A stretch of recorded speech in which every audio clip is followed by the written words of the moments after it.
You're watching the only local news at 5:30. Fox 4 News starts now.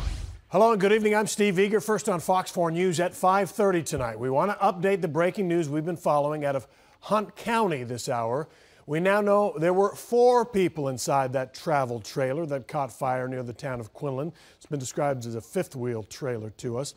All of them were rescued, but 3 have burn injuries. The injured are a mother and 2 children. The 4 inside were a mother and 3 children, her 3 children. Fox 4 storm chaser and photojournalist Kevin Saunders shot these pictures. They give you a better perspective of really the small space we're talking about for 4 people to be able to get out of. The burn victims, again, a mother and 2 children, were flown to a nearby medical center to Parkland Hospital's burn unit, here in downtown Dallas by helicopter. The 21-year-old mom and her 3-year-old child had burns on their arms and smoke injuries. Her 2-year-old suffered burns to the face, neck, and arms. This is a live picture of the fire scene. The fire marshal tells us it started about 3 this afternoon, may have been the result of some type of electrical short. We do have a crew on the way to Hunt County to get more specific information and interview possible witnesses, learn more about the victims and how they're doing. And we'll cover from downtown Dallas the victims that have been transported to the Parkland burn unit. Again, we're following up on this one, have more for you as we get the information.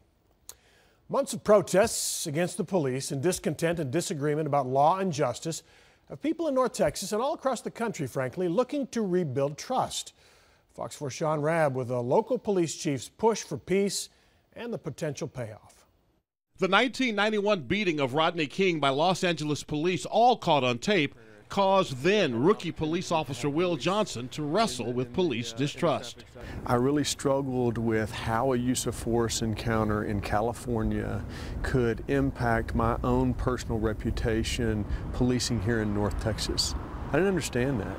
Now, years of experience later, and chief of the Arlington Police Department, Johnson fully understands. And I understand the need for us to have strong relationships developed before such an encounter happens. After a summer of encounters, the police chokehold incident in New York of Eric Garner, Tamir Rice, the 12-year-old with a BB gun shot and killed by police in Cleveland, and the Michael Brown incident in Ferguson, Missouri. When you look at something like Ferguson, you see it so clearly that the reaction of the average person of color and the average white person is completely different. A community policing summit in Arlington.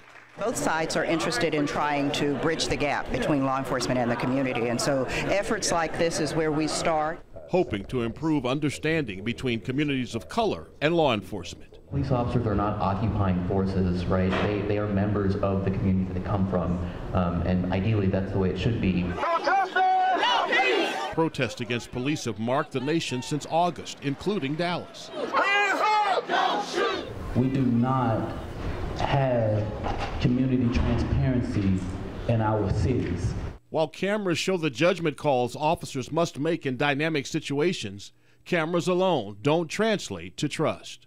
We have to earn the community's trust every day, and it's a trust that's fragile if you don't invest in it on a daily basis. But if you do build trust in community policing, voluntary compliance with the law improves, and the opportunity for arrest or use of force encounters decreases.